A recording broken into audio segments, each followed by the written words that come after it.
Vážení zastupitelé, vážení hosté, dámy a pánové, vítám vás všechny na dnešním 12. veřejném zasedání Zastupitelstva obce Nový Malín. Zastupitelstvo obce bylo řádně svoláno na základě žádosti 6 zastupitelů za sdružení Perspektiva pro Nový Malín. A to její žádosti ze 27. dubna letošního roku doručené dne 29. dubna 2024 na obecní úřad Nový Malín. Je zde přítomno 12 zastupitelů, což je nadpoloviční většina všech členů a zastupitelstvo obce, který schopné se usnášet. 3 zastupitelé se dnešního jednání řádně omluvili. Dále konstatuji, že zápis z minulého 11. veřejného zasedání byl veřejný tím, že proti němu nebyly vzneseny námitky. Zapisovatelem z dnešního 12. veřejného zasedání zastupitelstva obce určují paní Dagmar Kubíčkovou, za skrutátory určují paní Janu Goralikovou a paní Dagmar Kubíčkovou. Do návrhové komise na přípravu usnesení navrhuji pana Michala Korytáře a paní Hanu Bednářovou. Má někdo jiný návrh? Pokud ne, dávám hlasovat o tom, aby členy návrhové komise na dnešním jednání zastupitelstva obce Nový Malín byli pan Michal Korytář a paní Hana Bednářová. Kdo je pro, ať zvedne ruku. Je někdo proti? Zdržel se někdo hlasování? Děkuji. Takže konstatuji, že členy návrhové komise v dnešním zasedání byli zvoleni pan Korytář, Michal a paní Hana Bednářová. Za ověřovatele zápisu dnešního jednání zastupitelstva obce navrhují paní Lenku Tylovou a paní Janu Švábovou. Má někdo jiný návrh? Pokud ne, dávám hlasovat o tom, aby ověřovatelkami zápisu z dnešního zasedání zastupitelstva obce byly paní Lenka Tylová a paní Jana Švábová. Kdo je pro, ať zvedne ruku.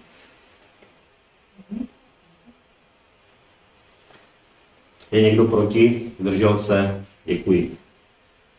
Takže ověřovatelkami zápisu dnešního zasedání byly zvoleny paní Lenka Tylová a paní Jana Švábová. S programem dnešního veřejného zasedání byli zastupitelé seznámení, tento je následující. Za prvé je to kontrola plnění usnesení.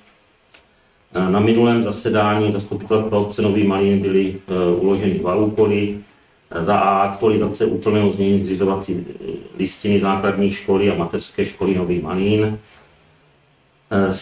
Ve znění všech dodatků k této zřizovací listině pověřen byl starosta obce, úkol trvá. Za B byla pověřena rada obce vrátit se k původnímu systému distribuce malínských novin. Za druhé je to diskuze. Má někdo z přítomných členů zastupitelstva obce návrh na změnu či doplnění programu na dnešním zasedání? Pan Korytář. Já bych chtěl jenom doplnit, že požadujeme jmenné hlasování pro všechny body, které budou v průběhu zasedání zastupitelstva. Tak kdo má dál bod na doplnění? Nikdo, no? Takže dávám tedy nyní hlasovat o navrženém programu dnešního jednání zastupitelstva obce Nový Malín, který je následující. Za prvé kontrola plnění usnesení. Za A je to tedy aktualizace úplného znění zřizovací listiny základní školy a mateřské školy, pověřen starosta. Za B vrátit se k původnímu systému distribuce malínských novin, pověřena rada obce. Za druhé diskuze. Kdo je pro, aby program 12. veřejného zasedání zastupitelstva obce, tak jak jsem jej nyní přečetl, byl schválen?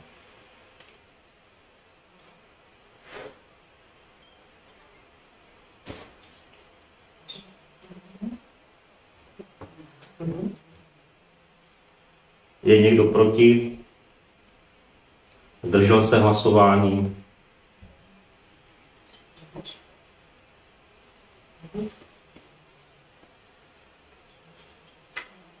Takže konstatuji, že program 12. veřejného zasedání zastupitelstva obce byl schválen nadpoloviční většinou všech zastupitelů. Přistoupíme tedy k prvnímu bodu projednání kontrola plnění usnesení. Aktualizace úplného znění zřizovací listiny základní školy a mateřské školy. Na tom posledním zasedání úkolem byl pověřen starosta obce. Tomu mohu uvést, že úkol trvá. Připravujeme to s paní účetní Stuchlou. Pokud se týká toho bodu B, tak tam úkol taky trvá. Rada obce o tom bude rozhodovat na květnovém zasedání. Prosím, to je nám diskuzi. Já mám technickou úplně starstva, jsem tady dvakrát avizoval nedostatek i ve zřizovací listině společenské smlouvy Provozní Nový Malín, kde stále nedošlo k tomu, aby byl v souladu se zákonem o obchodních korporacích. Zabýval se tím, prosím, někdo? Jo. S jakým výsledkem?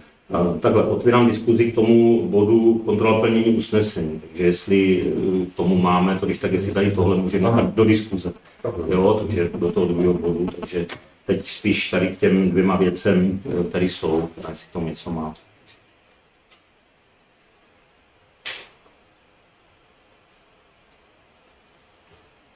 Nikdo nic? Tak, protože není navrhováno žádné usnesení, jiné body programu tomu nebyly navrženy, tak otvírám druhý bod diskuze. Takže prosím, pan inženýr, Winkler. Já, tak jak jsem uvodil, já jsem dvakrát jako zastupitel upozornil na nesoulad mezi povinností danou zákonem o obchodních korporacích a společenskou smlouvou Provozní Nový Malín.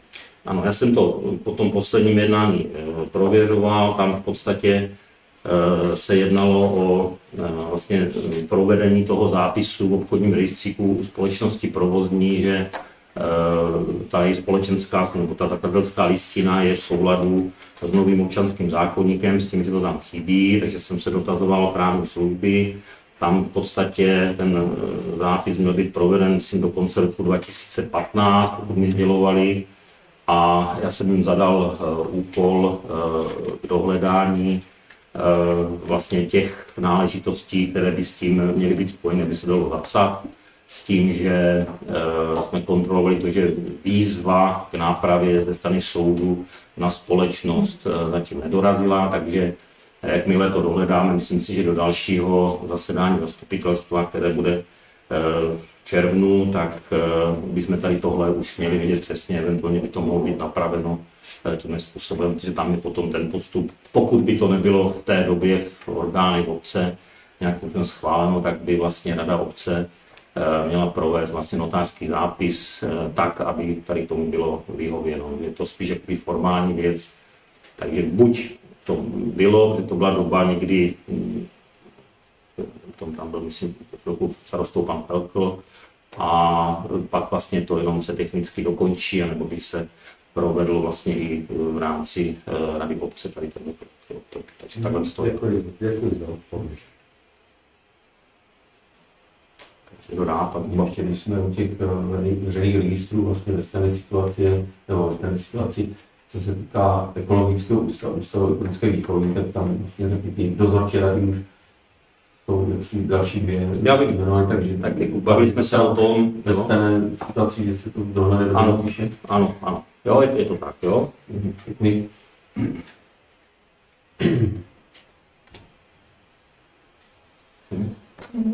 Jo, tak ještě pan... Aktuálně paní se mi ptala, tady obyvatel Malína, jestli nějakou ušetření nějaké smlouvy s obcí zubaři, že třeba musí přijmout 10-20% místních obyvatel. Jestli to takové existuje, že neexistuje márně zubařku a že se trošku rozčilovala, že tady máme, nevím, jestli 3 nebo 4 zubaře na zdravotním středisku a vlastně ani jeden ji nevezme. Jsou tam 3 zubaři. Ten říká, že asi ty zubaři si to můžou rozhodnout asi sami, že to nejde nějak omezit obcí. Není s nima žádná taková vesmír. To nejde. A ještě mám jeden dotaz, to zvládnu, jak pak na ryby v 7. Kdybych vám tomu jenom zareagovala, můžu k tomu zareagovat k tomu vašemu prvnímu no, tak můžete. Jenom v rychlovce.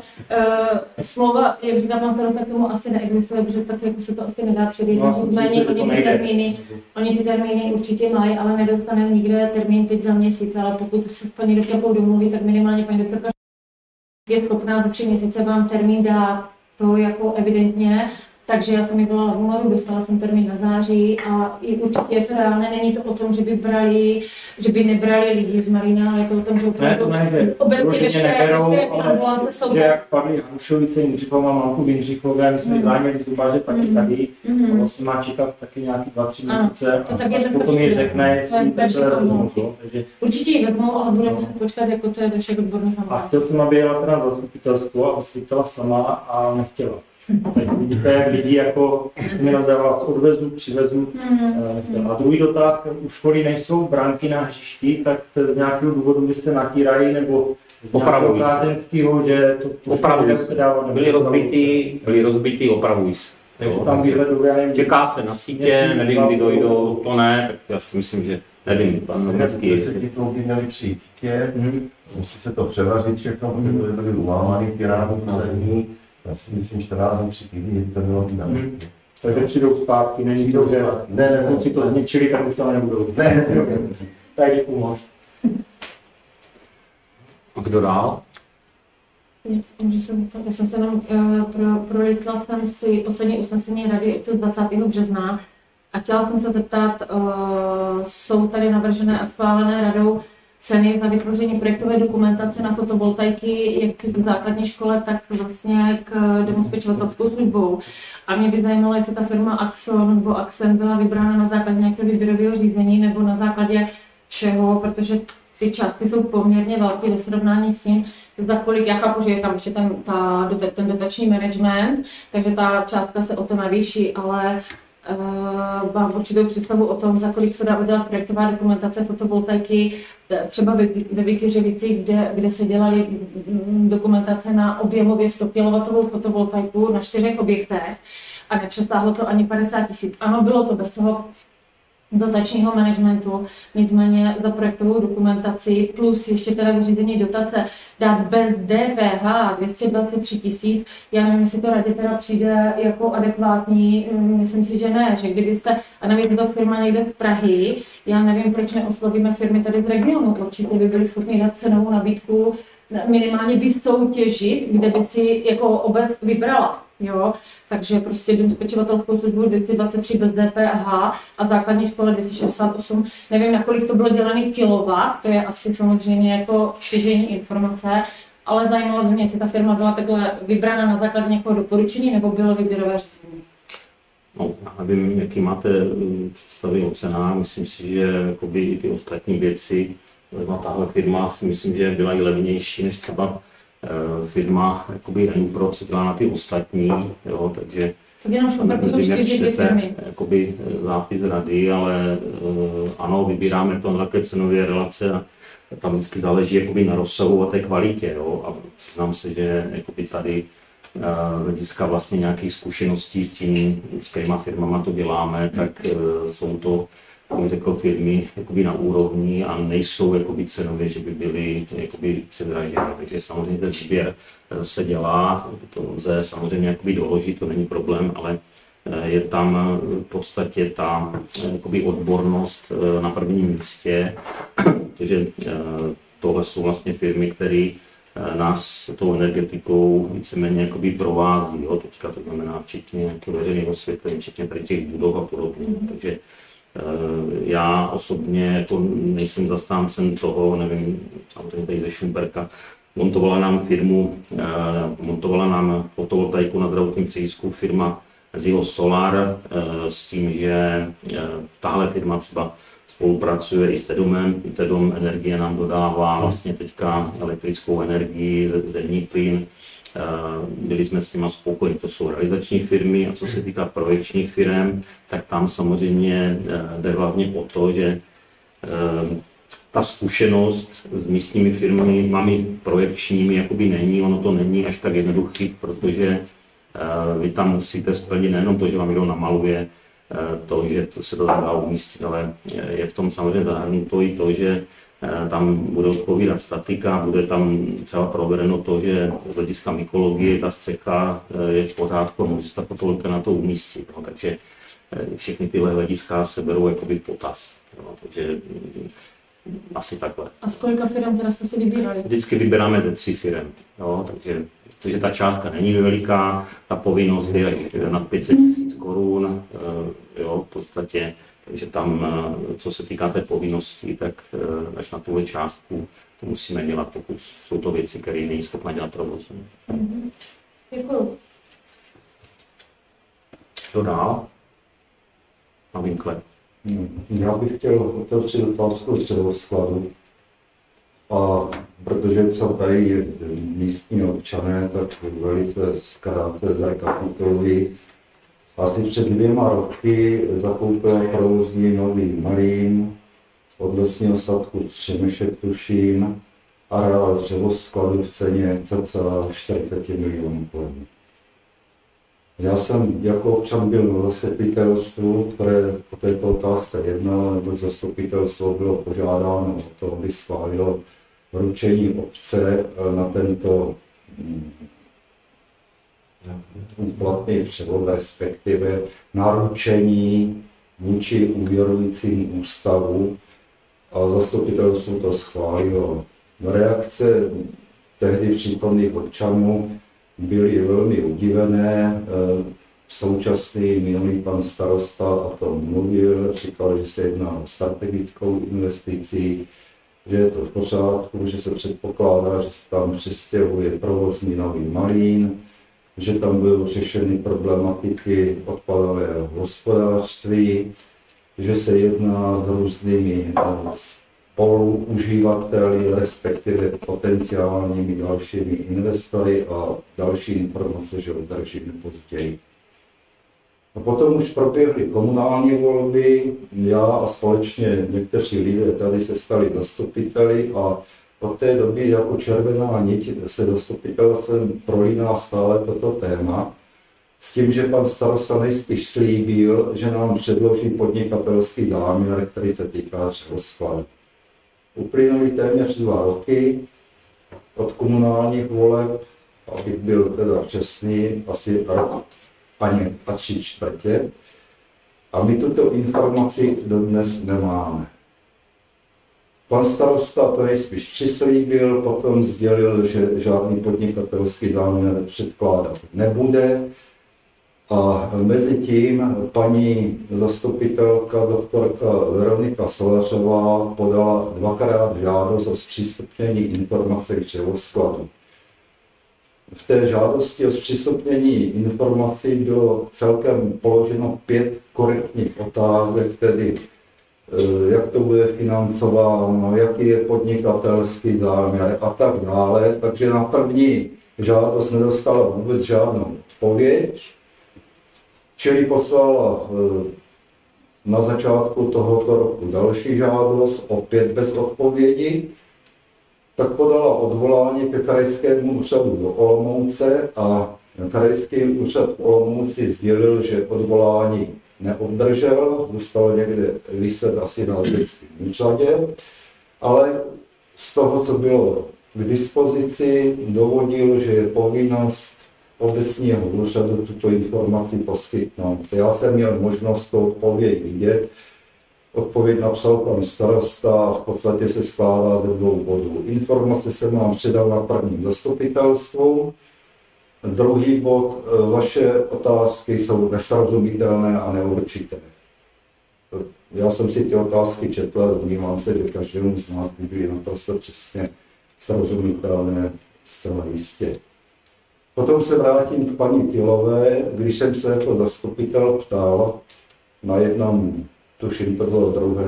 zasedání zastupitelstva ještě v minulém roce, jaká je finanční situace provozní nový mlýn v návaznosti na to, že bude vystavena zátěži splátek. Jestli to neohrozí nějaké finanční zdraví, v jakém je to stavu. Paní Tylová mi odpověděla, že je to v pořádku, že se obávat ničeho nemusím. Na listopadovém tuším zastupitelstvu a následném zastupitelstvu už v novém roce jsem ke svému úžasu zjistil, že z rozpočtu obce bylo odčerpáno 5 milionů korun v roce 2023, které byly použity na splátky provozní nový mlýn ve vztahu k úvěrující bance. S panem starostou a s panem Kubou jsme k tomu seděli na obecním úřadě. Pan starosta tvrdil, že je všechno v pořádku. Nicméně připustil, že v tomto roce už nebude možnost poskytnout z obecního rozpočtu další částky, protože by došlo k porušení zákona o veřejné podpoře. Na čem jsme se teda shodli, že ne. A já jsem v souvislosti s tím, že jsem pana starostu požádal, aby mi sdělil, který orgán obce ho zmocnil k tomu, aby jednal s potenciálními investory nebo spolupodílníky nám neznámého podnikatelského záměru, tak pan starosta odpověděl, že ho žádný orgán k tomu obce nezmocnil a on to zmocnění ani nepotřebuje, protože jako jednatel provozní Nový Malín vystupuje samostatně. Což z určitého úhlu pohledu pravda je, ale nejvyšším orgánem společnosti provozní Nový Malín není jednatel společnosti, ale valná hromada. Valná hromada ze zákona v naší obci je zastřešována obecní radou. Za ten rok a 3/4 obecní rada nesdělila zastupitelům ani občanům nic z toho, co se týká dřevoskladu, jeho problematiky, jaké bude jeho využití, s kým se jedná, o čem se jedná, proč se jedná, jak to bude placeno, jak to bude propláceno, prostě nic. Já osobně se domnívám, že se jedná o určitý nedostatek, nazveme to ekonomické invence obecní rady, která má vymezit i jednatelům to hřiště, na kterém se bude hrát, a na tomto hřišti by se i ten plán měl odbývat a jednatel by se měl pohybovat mezi vymezených nejvyšším orgánem společnosti. Protože k tomu vůbec nedošlo, domnívám se, a máme zde, jak už jsem zdůvodnil, vážné dopady do rozpočtu obce, hospodaření firmy a obecně společnosti provozní Nový Malín.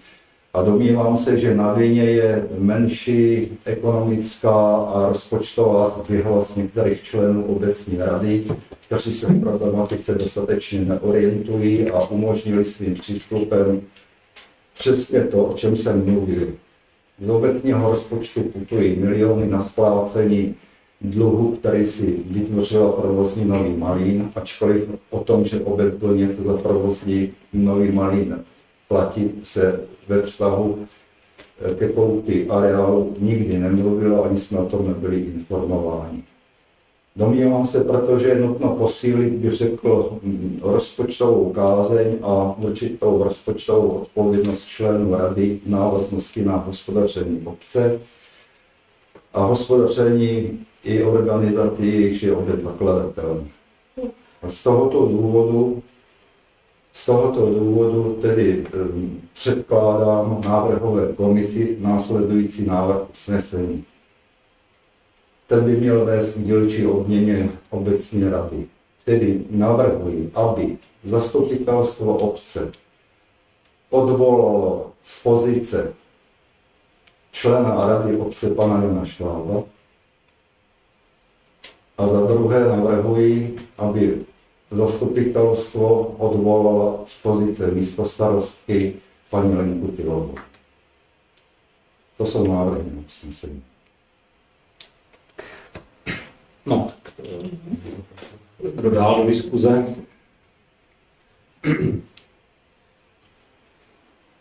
Já určitě potom si musím hlasovat a do diskuze určitě mám asi další 5. Není důvod, aby se hlasovalo, zatím probíhá diskuze. Když jsme diskuzi neukončili.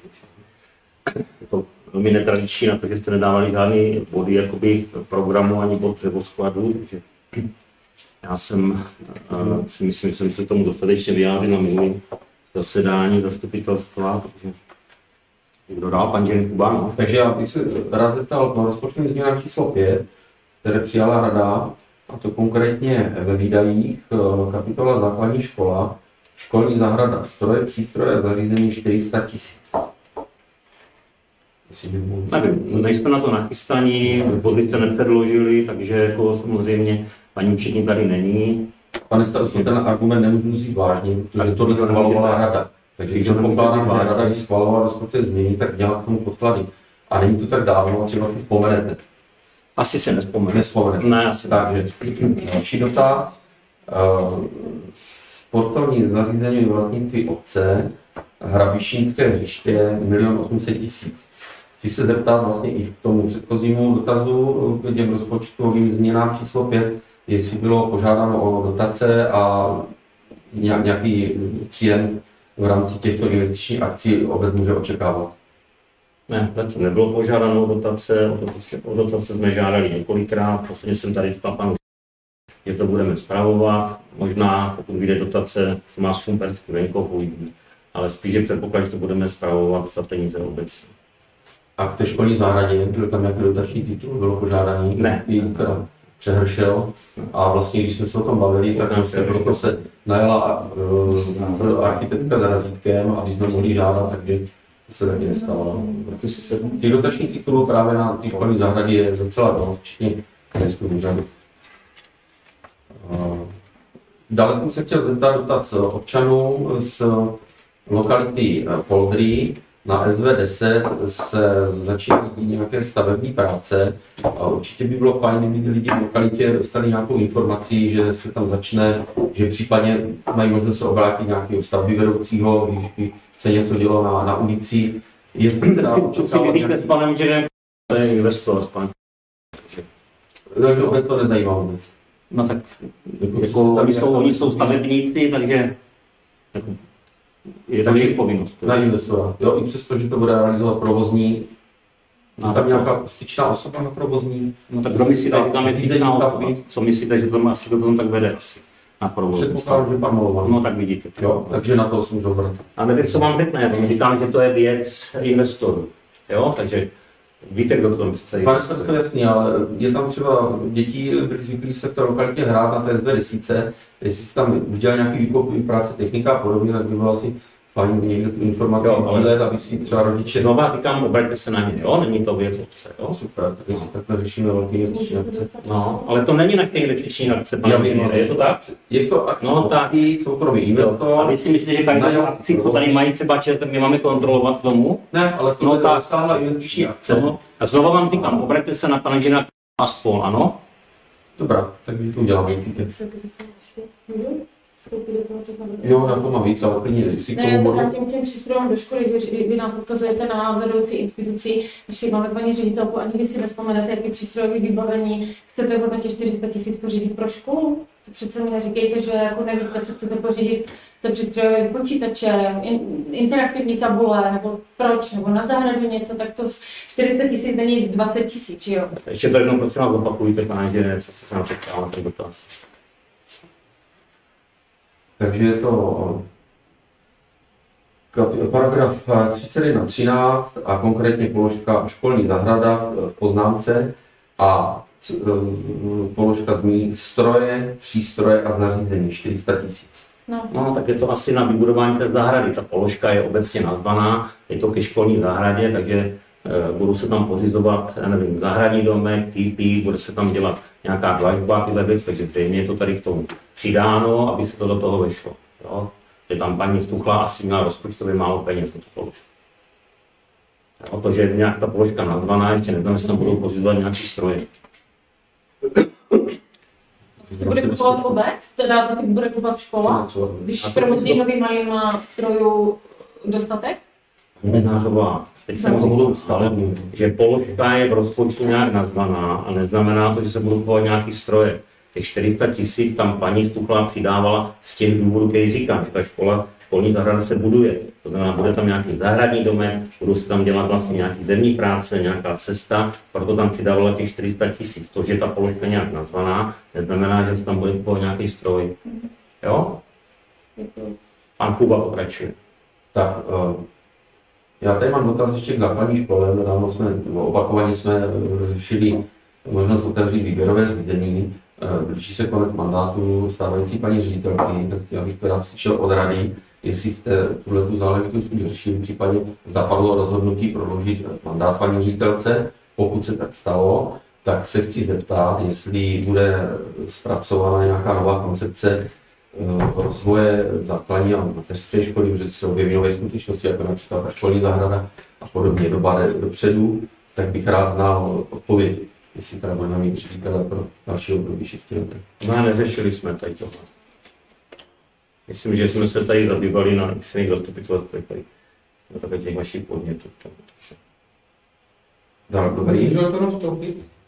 Já bych se chtěl zeptat, tady paní ředitelka sedí, jestli má zájem o tu funkci, protože mi stačí odpovědět, ale ne. Ano, podle školského zákona se mandát prodlužuje automaticky. Takže asi kdybych neměla zájem o tu funkci, tak bych to nahlásila starostovi, aby se včas vypsalo výběrové řízení. Je to tak stačí. Tak jednoduché, že stačí to, že to už žádný. Tak, no, pan Kuba pokračuje. poslední dotazí. Chtěl jsem se zeptat, v zápise z rady bylo usnesení k projektu na komunitní centrum České dráhy, tak se chci zeptat, jak pan starosta při nějakých našich rozhovorech zmínil to, že by rád spolupracoval na koncepcí toho komunitního centra, jak jsme v této věci daleko. Jestli teda svoláte nějaký schůzku třeba i pro občany, aby mohli. Čekáme teď na vyjádření Českých drah z hlediska jejich rozsahu, že narazil teďka na tu situaci, že oni pořád nemají skolaudovánu tu tráť a v podstatě neví rozsah pozemků, které eventuálně mohou převést na obec z hlediska uložených sítí, takže teď je to ve fázi, že čekáme na SŽDC, jak se k tomu teda na ličným stanovisku nějak vyjádří, aby jsme mohli něco dál řešit. Je to teďka v takové...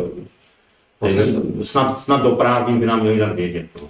Poslední dotaz mám pískovně, tam se už krátí termín na tu revitalizaci, zde teda vím, že se dodělával nějaký finální projekt té revitalizace, jak to má vypadat, jestli už to je hotové a ještě bych vlastně se vracím k těm monitorovacím zprávám, které poslední dvě byly s poznámkou, že jedna ta monitorovací šachta, jak to nazvat, měla uražený zámek a asi to byla jedna ta sama, jestli teda na to někdo pamatoval a ten zámek se tam dal do pořádku, aby příště zase nebylo konstatování, že se nedá měřit, protože to bylo hodně přístupné. Pan Noubeský ne, takže zámek je opraven. A co se týká té revitalizace, už zbývá pár let, je to dost peněz. Jestli je tam nějaký záměr, tam krátky, je tam dostatečná doba, takže připravuje se projekt. Je to z rezervou, Připravuje se projekt na vydání územního rozhodnutí, teprve na základě toho pak budeme moct realizovat. Pracovat to pan Ženy. Dá se předpokládat, že ten projekt a to územní řízení, že do konce roku se stihne? To ne. Nevíte. Děkuji. Takže pan inženýr Výper. Děkuji. Já mám ještě dotaz z té desítce. Já jsem potkal pana a on mě sdělil, že byla uzavřena smlouva mezi investory a provozní Nový Malín, která se týká SVS. To je tam uzavřena smlouva o dílo na realizaci. Tak jsem se chtěl zeptat, jaký je její rozsah, co má být předmětem díla, jaký je přibližný termín a jaká je rámcově celková cena. Normální inženýrské sítě plus komunikace. Komunikace, vodovod, kanalizace, veřejné osvětlení a doba realizace do jara příštího roku. Cena, nevím, někde kolem 18 milionů. Děkuji za výklad.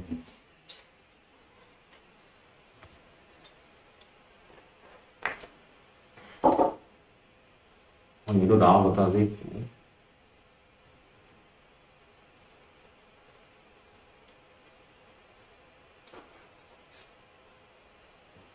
Tak mám třetí návrh, jestli teda nic nemá. Takže zastupitelstvo obce odvolává člena rady obce bakaláře Jana Švába. Předpokládám, že jsme teda měli hlasovat každým členům rady zvlášť. No, tak já, si dovolíte, tu schůzi řídím já, takže já jsem ještě nedal prostor k tomu, aby jsme šli hlasovat, čili pokud nikdo nemá ani obecenstva k tomu žádné vyjádření, tam trocha. Já jsem se jenom chtěl zeptat, nechci to ironizovat, ale já jsem přišel jenom proto, že jsem se dozvěděl, že někdo požádal svolání schůze, ale nedal žádný bod, což samozřejmě při mé průměrné inteligenci mi okamžitě řekl, že se něco dít bude, protože jsem rád, že jsem se nespletl, ale teďka jenom věci. Já nemám co vyjadřovat nějaké svoje pocity nebo znalosti o tom, kdo má jakou ekonomickou edukovanost a jakým způsobem funguje v radě, ale naprosto jenom politicky vám chci říct, že mě v tom chybí, v tom návrhu, a to je, může být můj pocit, že většinou, když se takové věci dělají, tak se zároveň řekne, co bude to B. Jo? Ne dobrý najet buldozerem do nějaké stodoly, a pak je dobrý se pobavit, jestli co na tom místě bude stát. To znamená, pokud někdo navrhuje, a zřejmě někteří lidé chtějí odvolávat některé členy rady, říkám to úplně obecně, tak si myslím, že by si všichni zasloužili tady v tom sále slyšet, jaké další to řešení bude. Předpokládám, že všichni víte, že rada nemůže pracovat jako 3 člena. Jestli byste to třeba o to neměli teda doplnit. To je spíš jenom proto, že to asi každého normálního člověka musí zajímat, když ten návrh tady padl. Děkuji.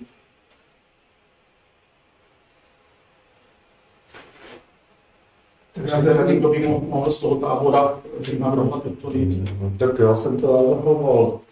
My nemůžeme předjímat rozhodnutí obecního zastupitelstva. No, může být schválen tento návrh a taky nemusí. Čili pokud schválen bude, tak se dozvíte i to B. Jo. No, dívejte se, já jakoby za sebe samozřejmě to nepovažuji jakoby za adekvátní, protože samozřejmě z hlediska toho, co tady několikrát opakuje pan Winkler, z hlediska dřevoskladu, tak tam samozřejmě ty věci jdou jakoby za mnou. Já znovu vám opakuju, v červnu budeme mít zastupitelstvo, je potřeba to nějakým způsobem řešit. Řekl jsem, že se tyhle věci dozvíte včetně rady, že ty jednání jsou někdy složitý, nicméně nic se nemění na tom původním, to znamená to, že ten areál bude částečně využít pro potřeby provozní a částečně tak, aby z toho profitovala i obec. Samozřejmě, že to povede i k věcem, které budou mít vlastně dopad na to, aby ta obec z toho profitovala a dostala se k tomu. Takže jako jenom kvůli tomu odvolávat 2 členy rady si myslím, že není jakoby adekvátní, protože je potřeba ty věci potom vidět v celkovém kontextu a z hlediska vlastně toho, že se o těch věcech dozvíte, tak to v podstatě ani jinak jakoby nepůjde.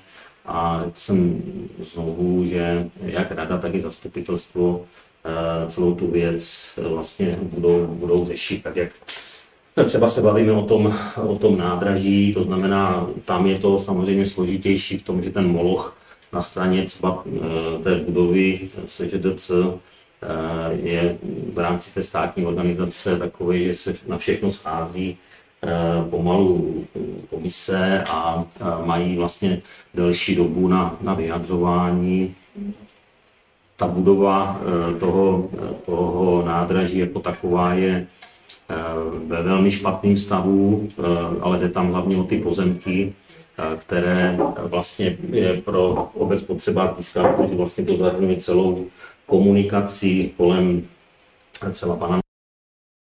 celou komunikaci kolem paní, celou tu zahradu a v podstatě to, že ta cesta, včetně tady těch navazujících pozemků, dneska patří do tělesa vlastně dráhy, takže SŽDC si tady tohle jakoby uvědomuje, oni s tím nemají problém, nicméně z pohledu těch jejich jakoby postupů je to vlastně složitý a podobně, to samozřejmě je i s tím dřevoskladem, takže je to samozřejmě z hlediska vlastně v téhle věci, tak jak jsem vysvětloval, je to na mojí osobě jako jednatele té provozní.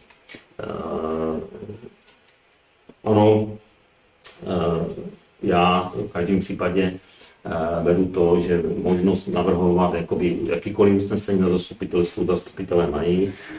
V každém případě je to vždycky o tom, že potom je potřeba navrhovat i eventuálně toho, kdo tam v té radě bude dále fungovat místo někoho jiného, pokud to bude jakoby schváleno. Takže za mě je to v tuhle chvíli jakoby předčasné, nicméně tak všechno, co tomu můžu říct.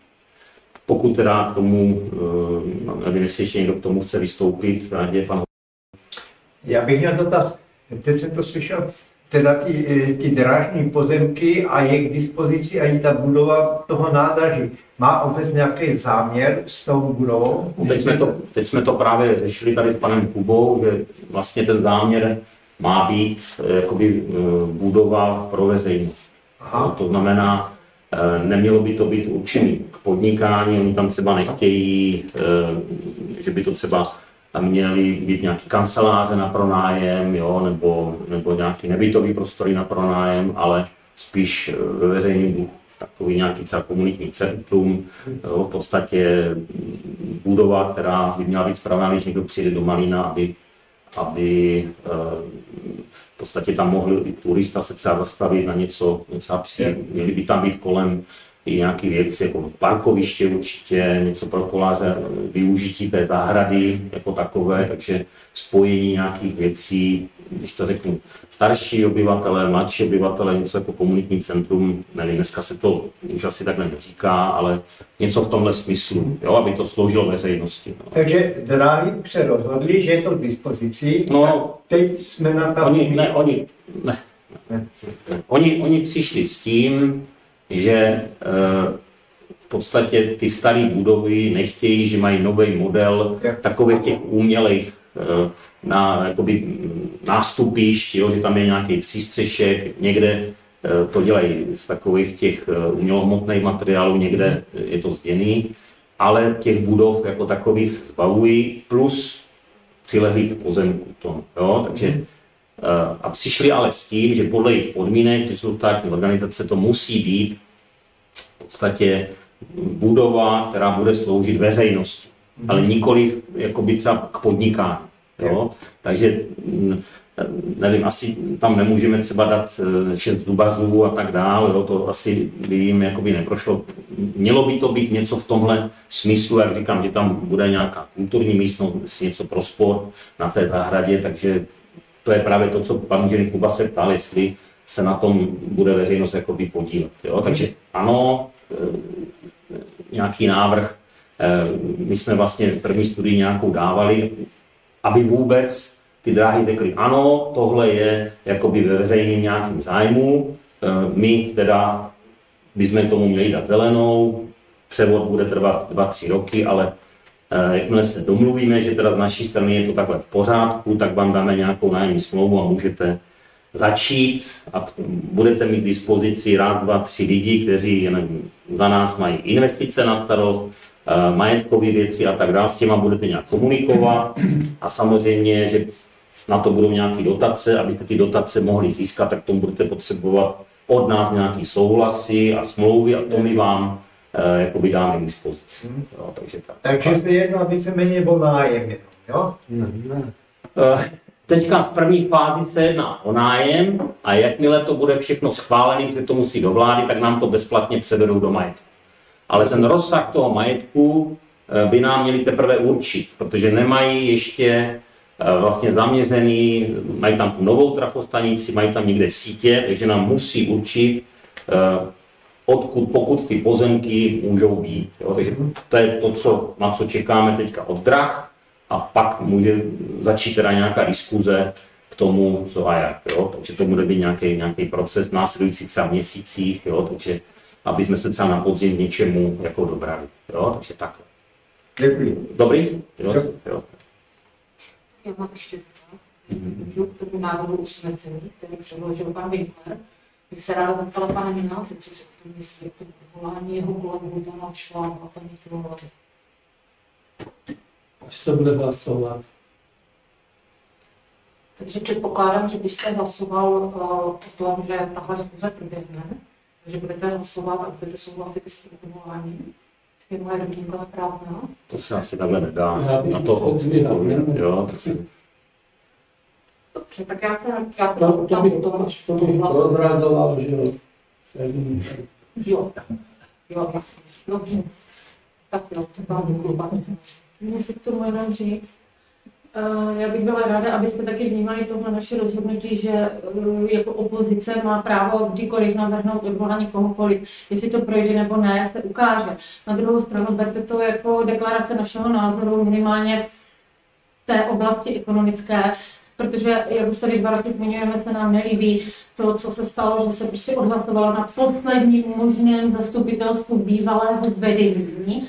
Tahle důležitá investice, která si myslím, už měla být přenesena do kompetencí dalšího zastupitelstva, ať už by tam byl kdokoliv. To si myslím, že to je můj laický názor, že tohle byla tak důležitá investice, že už o tom mělo jednat další vedení. Za A. Za B, vidíme tady 2 roky, pozorujeme tady, jak se hodně těžko schání peníze na celou tu investici. Část investice je zaplacena, druhou část investice tady budeme horko těžko prostě její hrazení schánět a vymýšlí se tady investice, aby obec nalila dostatek prostředků a rekapitalizace a kapitalizace do provozní Novým Malým jenom za účelem tím, aby byla schopná včas a v plné výši splácet své závazky. A tenhle cirkus, co mě tak teda jako přijde jako cirkus, je byl úplně zbytečný, kdyby, dejme tomu, zastupitelstvo na té poslední schůzi to nechalo novému vedení. Mýlím se, pane starosto? Nebyla to poslední schůze, bylo to v červnu. Předposlední schůze, další pak byla v září a nešlo to v té době řešit jinak, jo? Takže proto, jo? Takže bylo to o tom rozhodnutí, za to vzít nebo ne, aby tam nebyl někdo jiný. Znova říkám, že se o tom ta obec bude rozhodovat do budoucna. Jo? Když někdo jiný bude si to chtít prodat, není problém. Vždycky ta obec může rozhodnout, že provozní jakoby je obce. A vyjadřoval jsem se tady k tomu. Ale to je budoucnost, když my ty splátky musíme, nebo provozně ty splátky musí splácet teď. Ale však teď to řešíme. Jo, že možná to říkám. Finanční úřad, kontrola finančního úřadu nám řekla, jste za A předložená obec, investice je tedy taková, jaká je. Bednářová, to s tím vůbec nesouvisí. Jo, vůbec to s tím mluvíte jakoby v tomhle případě jakoby špatně, jsou to jako hlouposti, to s tím fakt nesouvisí. Jo. Tak proč teda posílá obec 5 milionů do provozně Nový Malý? Ale teďka nic neposílá, ale řešili jsme to. V roce 23 poslala. Dobře, tak kapitalizace v hodnotě 5 milionů, tak pojďme to nazývat jako... Chcete to mít na tom nahraný 10krát, nestačí vám to jednou. Ale o to nejde. Ale tak asi jo, protože já jsem to tady říkal 10krát minimálně a furt je to dokola, jo? Takže je to zbytečný, myslím, že jsem se k tomu vyjádřil dosti jakoby obšírně minulý zastupitelstvo. Má k tomu ještě někdo něco, pan Šen? Já se jenom zeptat, nechodí každý zastupitelstvo, ale třeba někdo z vás opozice sehrá nějakého investora, který by třeba v tom dřevoskladu chtěl nějak podnikat. Nemohli ho zhánět, protože k tomu nedostali příležitost, vám odpoví. Jo? Tak já myslím, že to jako zasmluvili nebo to, ale mohli říct, mám někoho známého, který podniká teď v tom bodu a vzal by si třeba kus pozemku toho a chtěl by dělat to. Že oni by přišli s nějakým návrhem, jako sami, všechno by to nebylo jako na vás. Jo, jasně. Ale tohle vám řeknou, že to tomu nedostali příležitost. Jo, jasně, to vám odpovím rovnou, jak by vám odpověděli. No, paní se hlásil. Ano, já jsem se hlásila, já jsem chtěla reagovat na Hanku Bednářovou. Určitě jako nepopiratelné právo máte tohle udělat, ale způsob, jakým to děláte, tohle chvíli, mi přijde jako trošku nekošer, protože jste nepředložili žádné body a tohle je tak jako zásadní bod, který rozhodně jste měli připravený. Ivano, my ho máme připravený. Hlasování o odvolání je fáze A a s tím další opatření je fáze B. Dobrý, stačí, jo? Takhle, dobrý. Dodal ještě někdo, pan no. Já možná jsem méně chápavý. A já bych strašně rád paní Bednářová věděl, co se tím získá, když ti 2 lidi si odvolají. Já nemám nic proti tomu, ale teď je důvod. Ti 2 lidi budou pryč, co se tím získá? Tak počkejte na to hlasování, tak pojďme hlasovat. Jestli už někdo jiný nemá konstruktivní návrhy k tomu, co dala řešit, pojďme hlasovat, uvidíme, jak to dopadne a dostejte tak se to. Jako Myslíte si, že bychom šli do zastupitelstva, tak bychom neměli návrh řešení potom, nebo náhradu, nebo situaci, která bude následovat, to by bylo hodně jednostranné. To by bylo fakt jenom takové pnutí. No jsou to ty ekonomické nezbytnosti. Cože? Myslím, že ty tady byly řečeny. Už to bylo řečeno. Nesouhlas s tou ekonomickou politikou prostě koalice a jakýsi nesouhlas s investičními produkty. Jenom ty dva jsou zodpovědní za tu špatnou ekonomiku. Ostatní ne? My navrhujeme 2 lidi. Ale teď tam není žádná špatná ekonomika, to jsou jenom prostě vaše nějaké věci, které tady zaznívají. Jo. To je úplně jakoby, tam se dají jabka a hrušky, jo, takže to není s tím. Má ještě někdo něco, prosím vás? Dobře, pokud ne, přistoupíme teda k hlasování o návrhu usnesení, takže první usnesení, prosím, návrhovou komisi, budeme hlasovat jednotlivě, jo? Takže to první bylo, myslím, pan Šváb, tak tam bylo. Přečtěte, prosím vás. Zastupitelstvo obce Nový Malín odvolává člena rady obce Bakaláře Jana Švába. Ano, děkuji. Takže kdo je pro tento návrh usnesení, ať zvedne ruku. To jsme čekali, pane. Je někdo proti? Děkuji. Zdržel se někdo hlasování? Děkuji. Tak druhý usnesení. Zastupitelstvo obce Nový Malín odvolává místostarostku a členku rady obce Lenku Tylovou. Ano, děkuji. Kdo je pro tento návrh usnesení, zvedne ruku. Co vás slibili, pane Miloš? Děkuji. Kdo je proti? Děláš se moc to, co ostatní. Zdržel se někdo hlasování?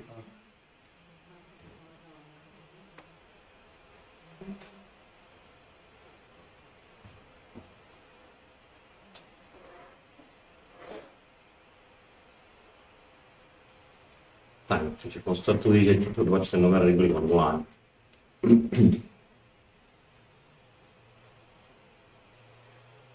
No, paní Winkler. Já bych pochopitelně chtěl navázat na to, o čem mluvil pan Wintrocha, tady pan Horký, i pan starosta. Rada má být člená a musí být funkční, prostě nemůžeme si dovolit, aby výkonný orgán obce nebyl úplný. Já předkládám další 2 návrhy usnesení.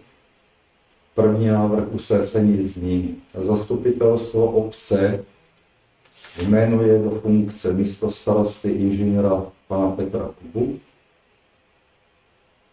Druhý návrh usnesení: Zastupitelstvo obce jmenuje do funkce radního inženýra pana Pavla Volského. A abychom tady zbytečně nediskutovali, proč, jak já se to pokusím vysvětlit. Vy dobře víte, že pan inženýr Boucký je již druhé období předsedou kontrolního výboru. K otázkám rozpočtu obce a hospodaření organizací obcí založených se vždy vyjadřoval fundovaně, kvalitně, na patřičné odborné výši a je zde záruka, že jeho členství v radě obce bude přínosem pro tento orgán, proto aby se lépe obecní rada orientovala v tak složitých otázkách, jako byl třeba nákup dřevoskladu, ručení obce, ne zrovna otevřené financování z obecního rozpočtu, je to záležitosti. A pokud se týká pana inženýra Kuby, tak pan inženýr Kuba byl minulý volební období předsedou finančního výboru. Aktivně se zajímá zejména o spolkovou činnost v obci, zajímá se o problematiku provozní Nový Malín, velmi dobře se orientuje v otázkách skladby rozpočtu obce, jeho členění, dělení a předpokládám také z jeho dosávadní praxe i hospodaření kapitálových společností typu společnosti s dotčeným omezením. Z tohoto důvodu jsem tyto návrhy předložil. To je všechno.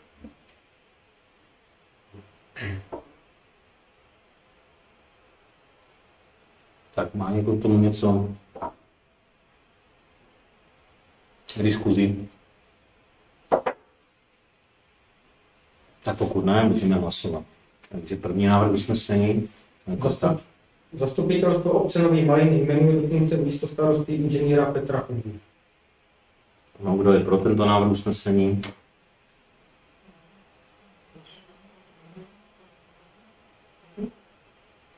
Děkuji.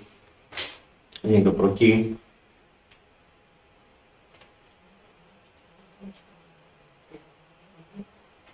Zdržel se někdo hlasování? Děkuji. Takže konstatuji, že členem rady byl zvolen pan inženýr Petr Kuba. Druhé usnesení. Zastupitelstvo obce Nový Malín jmenuje členem rady obce inženýra Pavla Bouckého. Ano, děkuji. Kdo je pro tento návrh usnesení? No, děkuji. Někdo proti? Děkuji. Zdržel se hlasování.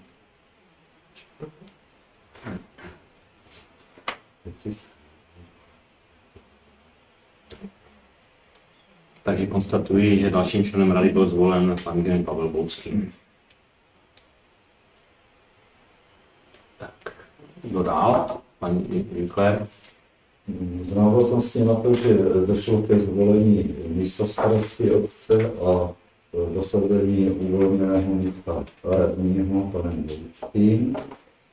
Dále předkládám návrh, aby došlo k rozdělení kompetencí mezi starostu a místostarostu. Si myslím, že není v kompetenci zastupitelstva tady ty věci. Pane starosto, já se zatím nedomluvím. Kompetenci zastupitelstva to je a já předkládám tento návrh. Zastupitelstvo obce svěřuje do gesce pravomoci pana inženýra Kuby, místostarosty obce, finanční hospodaření obce. To je jasný návrh usnesení.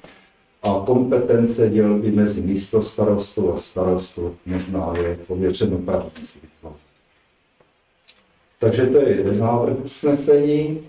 A druhý návrh usnesení zní: Zastupitelstvo obce pověřuje radního pana inženýra Pavla Bouckého dohledem nad hospodařením provozní Nový Malín.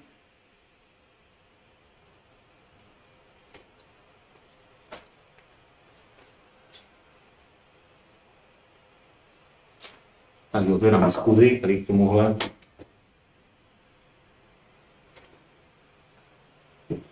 Pokud nikdo, tak můžeme hlasovat. Takže o tom prvním návrhu usnesení. Zastupitelstvo obce navrhuje rozdělení kompetencí Moment, pan inženýr Kuba.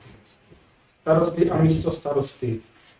Zastupitelstvo obce svěřuje do gesce místostarosty finanční hospodaření obce.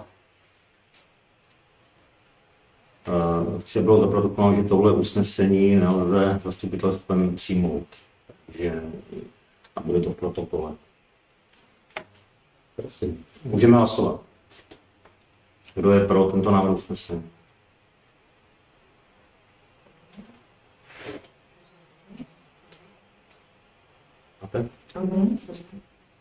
Kdo je proti?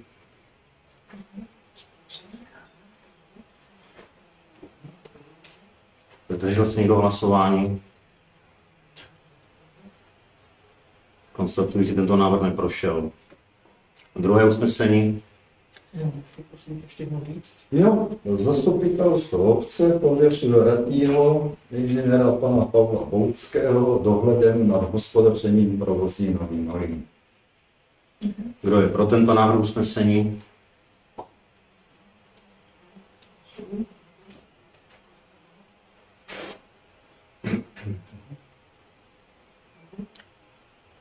Kdo je proti?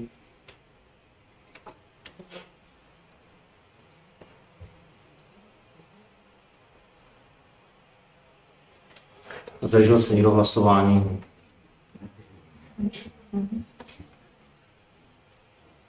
Takže moment, takže ještě jednou. Kdo se zdržel hlasování?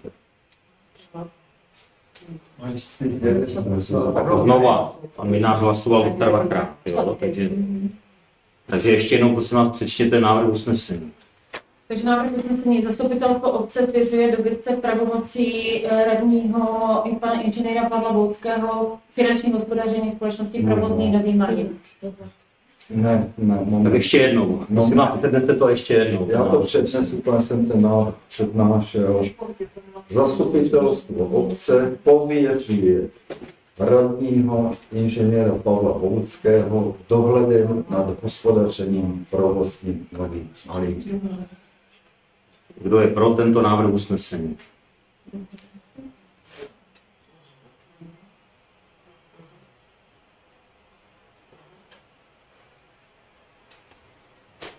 Kdo je proti?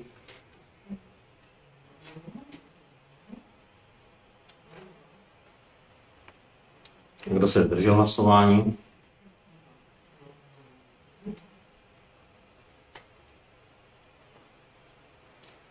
Tak tenhle návrh usnesení byl přijat. Tak co dál?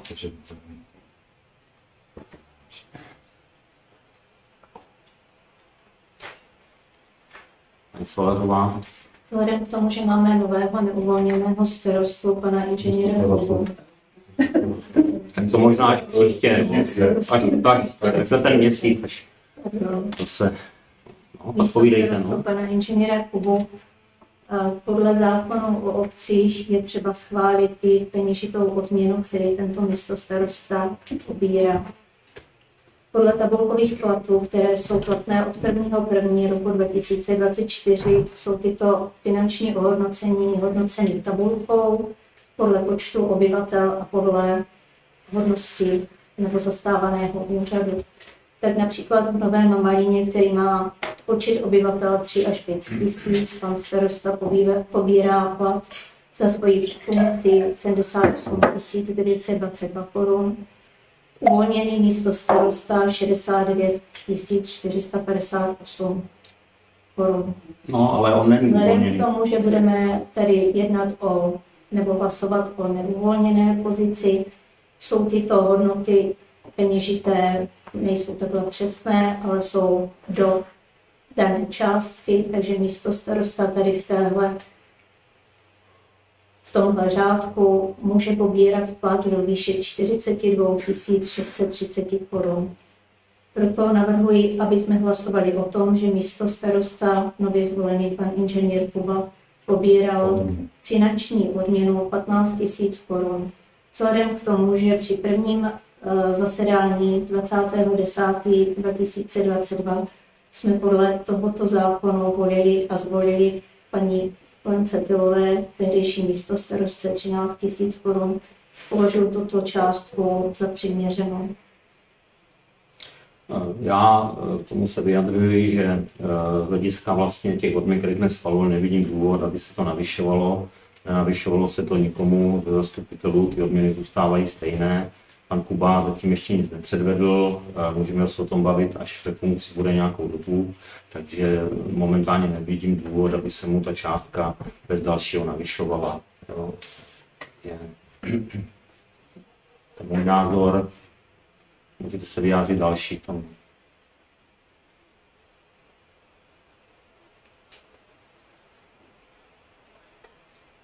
Pan Korytář.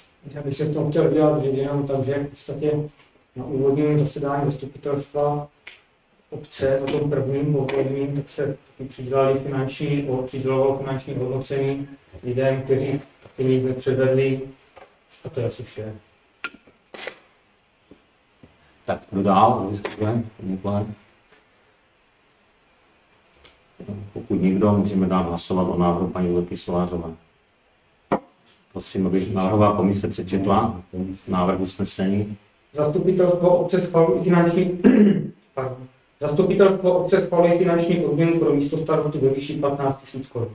Neuvolněného.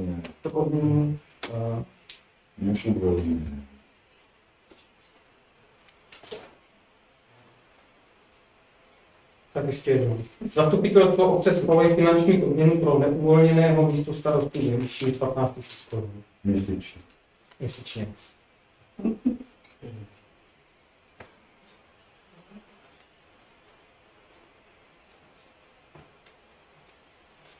Takže kdo je pro tento návrh usnesení?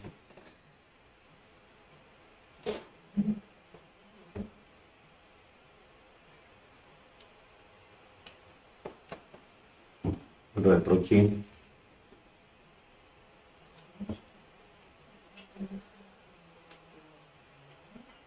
Kdo se zdržel hlasování? Konstatuji, že tento návrh neprošel. Pan Winkler? Potom předkládám návrh, aby odměna pro neuvolněné místo starostu pana inženýra Kubu zůstala ve stejné výši, jako pobírala paní Lenka. To není potřeba, tam se změní jenom ta osoba, to není potřeba hlasovat, to je automaticky. Tam se to nevztahuje k člověkovi, ale k funkci. Tak k funkci místo starosty 13 000 korun měsíčně, což je stejná částka, jako je teď dnes vyplácena paní. No říkám, to není potřeba schvalovat, to je automaticky. Jo? Jak nastoupí do funkce, tak dostane tu samou částku. A na základě čeho? No říkám, že tak, protože se to schválilo, to se nevztahuje k osobě, ale k funkci.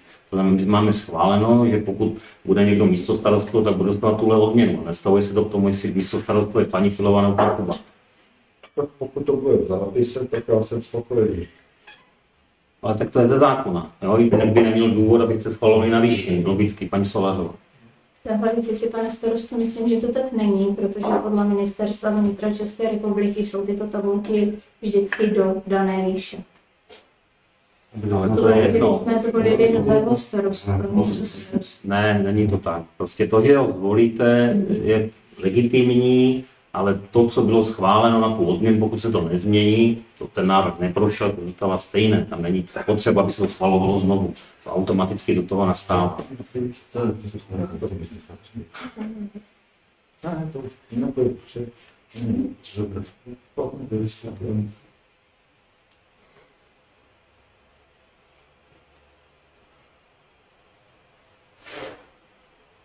Takže kdo dál? Takže pokud nikdo nic nemá, končím dnešní zasedání zastupitelstva obce Nový Malín. Děkuji všem za účast.